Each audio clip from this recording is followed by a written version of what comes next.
hindi po isang legal na kadahilanan na masolo ng isang tagapagmana ang lupang naiwan ng mga magulang, no? Dahil sila ay in possession doon sa lupa. Okay? Hindi po tama ito.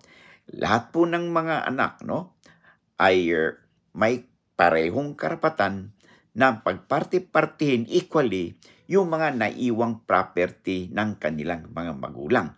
In this particular case, yung anak ng lolo niyo, sinolo niya yung lupa, no, ng kanyang magulang dahil siya yung naka-possession nito, ay hindi po tama yon, illegal po yon, kasi lahat ng mga anak ay equal sharing. Okay? Ngayon, kung wala nang inyong magulang, kayong mga apo na lang natira, ay pwede po inyong kontra nito upang sa ganun mabawi po ninyo ang share ng inyong magulang. Lamang na kayo pag may alam.